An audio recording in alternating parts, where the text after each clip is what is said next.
my amazing children. This is Grandma Carla back with the last chapter of Pippi Longstocking.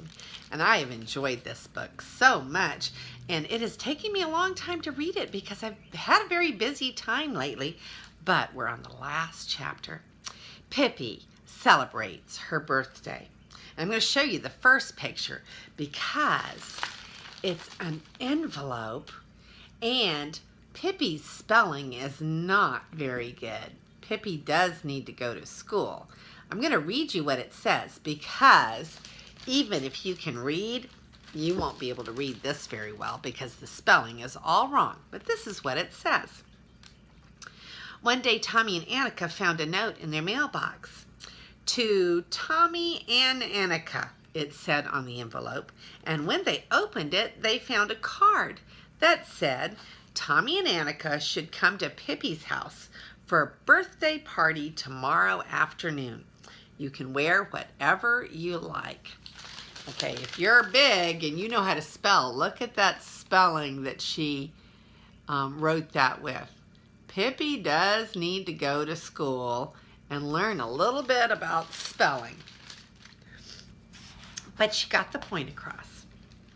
That made Tommy and Annika so happy that they started jumping around and dancing. They had no problem understanding what the card said, even though the spelling was a little odd. Pippi had gone to a great deal of trouble to write it. Now, it's true that she had said that she didn't recognize the letter I that day when she went to school, but the fact was that she actually did know how to write, at least a little. When she was sailing the 7 seas, one of the sailors on her father's ship would sometimes sit with her on the quarterdeck in the evening and try to teach her to write. Unfortunately, Pippi was not a very patient student. In the middle of everything, she might say, "No, Fridolf," the sailor's name was Fridolf. "No, Fridolf, I just don't care about all this. I'm going to climb up to the crow's nest and see what the weather will be like tomorrow." That's why it wasn't so strange that she had trouble writing. She spent a whole night working on that invitation. Then early in the morning, just as the stars were beginning to fade over the roof of Villa Villacula, she slipped over to Tommy and Annika's house to put the note in their mailbox.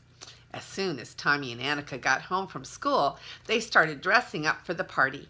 Annika asked her mother to curl her hair, which she did. She also put a big pink silk ribbon in Annika's hair. Tommy combed his hair with water so that it would stay nice and flat. He certainly didn't want to have curly hair.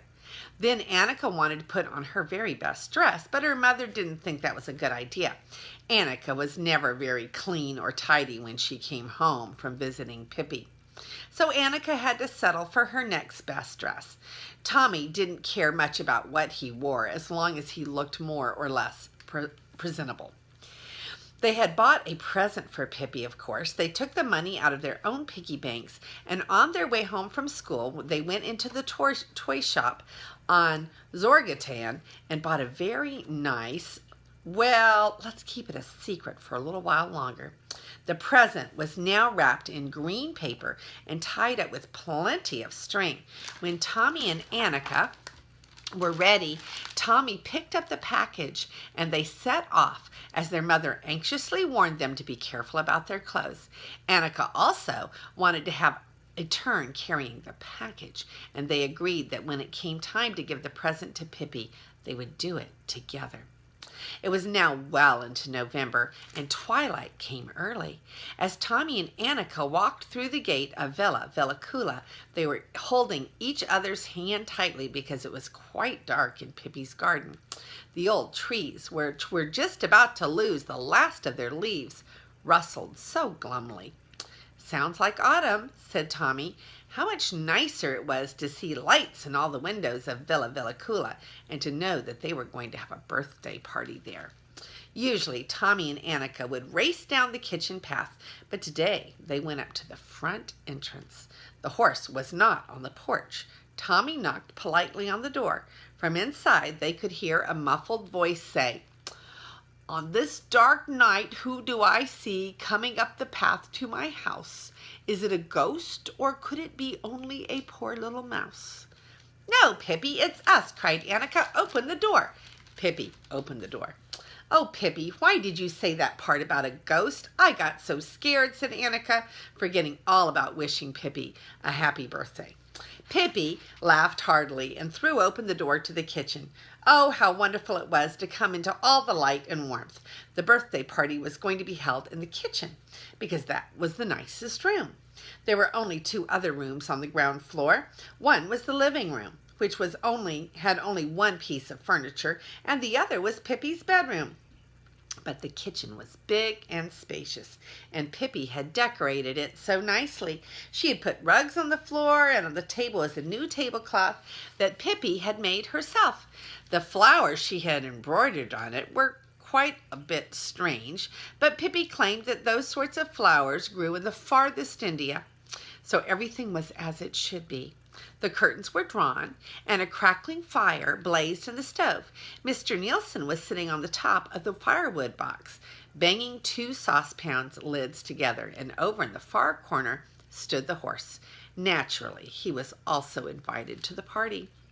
Now, Tommy and Annika finally remembered to wish Pippi a happy birthday. Tommy bowed, and Annika curtsied, and when they had handed her the green package and said, "Many happy returns of the day," Pippi thanked them and then eagerly tore open the package, and inside was a music box. Pippi went wild with delight. She hugged Tommy and she hugged Annika. She hugged the music box and she hugged the wrapping paper. Then she wound up the music box, and with much plinking and plunking, it played a tune that was probably supposed to be "The More We Get Together." Pippi kept winding it up again and again, and she seemed to have forgotten about everything else, but suddenly something occurred to her. "Oh dear, I have to give you your birthday presents too," she said. "But it's not our birthday," said Tommy and Annika. Pippi looked at them in surprise. "No, but it's my birthday, isn't it? Surely I can give you birthday presents too, if I like. Or does it say in one of your school books that it's not allowed? Is there something about plutification that says it shouldn't be done?" "No, of course it can be done," said Tommy. "It's just not customary. But I, for one, would love to have a present." "Me too," said Annika. So Pippi ran into the living room to get 2 packages that were sitting on the cabinet. When Tommy opened his package, he found a little flute made of ivory. And in Annika's package, there was a beautiful pin shaped like a butterfly. The butterfly's wings were set with red and blue and green stones. After they had all opened their birthday presents, it was time to eat. Piles of cookies and rolls covered the table. The cookies had a rather peculiar shape, but Pippi claimed that that's the way the cookies were in China. Pippi poured cocoa with whipped cream into their cups, and then they were all supposed to sit down. But Tommy said, "Whenever Mama and Papa have dinner parties, all of the gentlemen are given cards that tell them which lady they're supposed to escort to the table. I think we should do that too."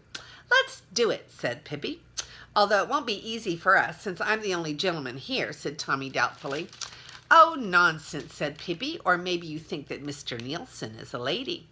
"No, of course not. I forgot about Mr. Nielsen," said Tommy. And then he sat down on the firebox to write the cards. "Mr. Settigren has the pleasure of escorting Miss Longstocking." Mr. Settigren, that's me, he said, sounds quite pleased as he showed Pippi the card. Then he wrote the next card.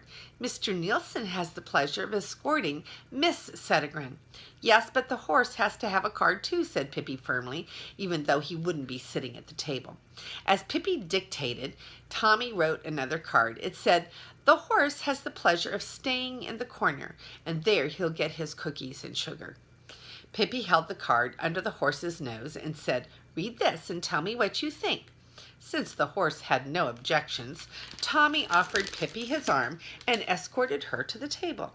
Mr. Nielsen made no attempt to invite Annika, so she decided to carry him over to the table. But he refused to sit in the chair, so he sat on the table. But he didn't want any cocoa with whipped cream either. But when Pippi poured water into his cup, he grabbed it with both hands and drank. Annika and Tommy and Pippi munched and crunched, and Annika said if these were the sort of cookies they made in China, then she was going to move to China when she grew up. When Mr. Nielsen had emptied his cup, he turned it upside down and put it on his head. When Pippi saw this, she did the same thing, but since she hadn't finished drinking her cocoa, a little stream trickled down her forehead and ran down her nose. But Pippi just stuck out her tongue to stop it. "Wouldn't want to waste a drop," she said. Tommy and Annika first thoroughly licked their cups clean before they put them on their heads. Then everyone was content and full, and the horse had been given what he was supposed to have. Pippi took a firm grip on all four corners of the tablecloth and picked it up, making the cups and the cookie plates clatter together as if they were in a sack. She stuffed the whole bundle into the firewood box. "I always like to clean up as soon as I've finished eating," she said. And then it was time to play. Pippi suggested that they play a game called Don't Step on the Floor. It was very simple. The only thing they had to do was to move around the whole kitchen without touching a foot to the floor. Pippi climbed all the way around in a flash, but even Tommy and Annika could do it. They started the kitchen sink, and if they stretched their legs far enough, they could reach the stove, and then go from the stove to the firewood box, from the firewood box to the hat shelf, and then down onto the table, and from there across two chairs to the corner cupboard. It was 6 feet from the cupboard to the kitchen sink, but fortunately, that's where the horse was standing. They could climb up his tail and then slide down his head, and if they jumped at just the right moment, they would land back in the kitchen sink.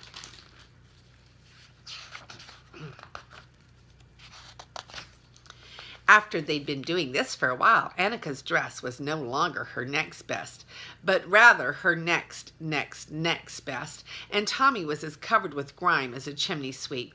They decided to think of something else to do. "Let's go up to the attic and say hello to the ghost," suggested Pippi. Annika flinched. "Are there ghosts in the attic?" she asked. "Are there? Tons of them," said Pippi. "It's crawling with all kinds of spooks and ghosts up there. You practically trip over them. Shall we go up there?" "Oh, Pippi," said Annika, giving her a reproachful look. "Mama told us that there's no such thing as spooks or ghosts," said Tommy staunchly. "And she's right," said Pippi, "except for here, because all of them live in my attic. And it doesn't do any good to ask them to leave. But they're not dangerous. They'll just pinch your arms hard enough to leave bruises, and then they howl, and they use their heads as bowling balls." "They use their heads as bowling balls?" whispered Annika. "That's exactly what they do," said Pippi. "Come on, let's go up and talk to them. I'm an excellent bowler." Tommy didn't want to show that he was scared, and he actually wouldn't mind seeing a ghost. It would be something he could tell the other boys at school. Besides, he took comfort in the fact that the ghost probably wouldn't dare go after Pippi. So he decided to go along. Poor Annika wanted nothing to do with the whole thing, but then it occurred to her that a tiny little ghost might come slinking downstairs as she sat all alone in the kitchen. And then that did it. She'd rather be with Pippi and Tommy and 1,000 ghosts than be all alone in the kitchen with the smallest child ghost. Pippi went first. She opened the door to the attic stairs. It was pitch dark. Tommy kept a tight grip on Pippi, and Annika kept an even tighter grip on Tommy. Then they went up the stairs. There was a creaking and a squeaking with every step they took. Tommy started to wonder whether it might have been better to stay behind. Annika didn't need to wonder. She was sure of it. Eventually, the stairs ended and they were standing in the attic. It was completely dark except for a little strip of moonlight on the floor.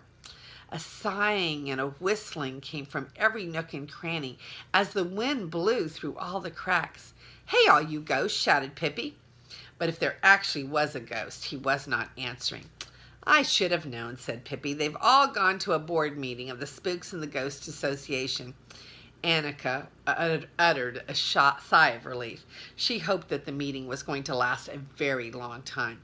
But just then, a horrible sound came from a corner of the attic. "Clear-wheat!" they heard, and the next instant, Tommy saw something come rushing toward him in the dark. He felt it flutter against his forehead, and then he saw something black disappear through a little window that stood open. He screamed to high heaven, "A ghost! A ghost!" Then Annika joined in. "The poor thing is going to be late for the meeting," said Pippi. "If it was a ghost, that is, and not an owl." After a moment, she went on, "By the way, there's no such thing as ghost. So the more I think about it, the more likely it seems that that was an owl. And if anyone claims that ghosts actually exist, I'll twist their nose." "Yes, but you said that yourself," said Annika. "Is that right? Did I really?" said Pippi. "Well, then I guess I'm going to have to twist my own nose." And she took a firm grip of her nose and twisted it. After that, Tommy and Annika felt a bit calmer. They were even brave enough to venture over to the window and peek out into the garden. Big black clouds were moving across the sky, doing their best to hide the moon. The trees were rustling. Tommy and Annika looked around, but then, oh, how horrible! They saw a white figure coming toward them. "A ghost!" Tommy shrieked wildly. Annika was so scared that she couldn't even scream. The figure kept coming closer, and Tommy and Annika clung to each other and shut their eyes. But then the ghost spoke. "Look what I found. Papa's nightshirt was in an old sea chest over there. If I take up the hem, I could actually wear it." Pippi came over to them with the nightshirt, dragging around her feet. "Oh, Pippi, I almost died of fright," said Annika. "But nightshirts aren't dangerous," said Pippi. "They don't even bite, except maybe in self-defense." Pippi now decided to look through the sea chest properly. She carried it over to the window and threw open the lid so that the faint moonlight would fall on the contents. There were a lot of old clothes, which she tossed out onto the attic floor. The chest also contained a telescope, a couple of old books, 3 pistols, a sword, and a bag of gold coins. "Tiddly-pom and piddly-dee," said Pippi with delight. "How exciting," said Tommy. Pippi gathered up everything in the nightshirt, and then they went back down to the kitchen. Annika was very happy to get out of the attic. "Never let children handle guns," said Pippi as she picked up a pistol in each hand, or else an accident might easily happen. She said, firing both pistols at once. "What a loud bang that was," she said, looking up at the ceiling. She could see 2 bullet holes. "Who knows?" she said, sounding hopeful. "Maybe the bullets went straight through the ceiling and hit some of the ghost in the leg. That should teach them to stop and think twice the next time they plan to scare any innocent little children. Because even if ghosts don't exist, there's no reason for them to scare people out of their wits. By the way, would you each like to have your own pistol?" she asked. Tommy was thrilled, and Annika wanted one too, as long as it wasn't loaded. "Now we can start a band of robbers if we want to," said Pippi, holding the telescope up to her eye. "With this, I think I can almost see the fleas in South America," she went on. "It will also be a good thing to have if we're going to start a band of robbers." Just then, someone knocked on the door. It was Tommy and Annika's father, who had come to take his children home. He claimed it was long past their bedtime. Tommy and Annika hurried to say thank you and goodbye and gather up all their belongings, the flute and the butterfly pin and the pistols. Pippi followed her guest out to the pet porch and watched them go down the garden path. They turned around and waved to Pippi. The light from inside the house fell all around her. There she stood with her red braids sticking straight out. She was wearing her papa's nightshirt, which dragged around her feet. In one hand she held the pistol, and in the other the sword. She used the sword to present arms. When Tommy and Annika and their papa reached the gate, they heard her shouting something after them. They stopped to listen. The wind was blowing so loudly in the trees that they had to strain to hear her. But they did hear her. "I'm going to be a pirate when I grow up," Pippi yelled. "How about you?" That is the end of the chapter and the book. So I'm going to show you all the pictures.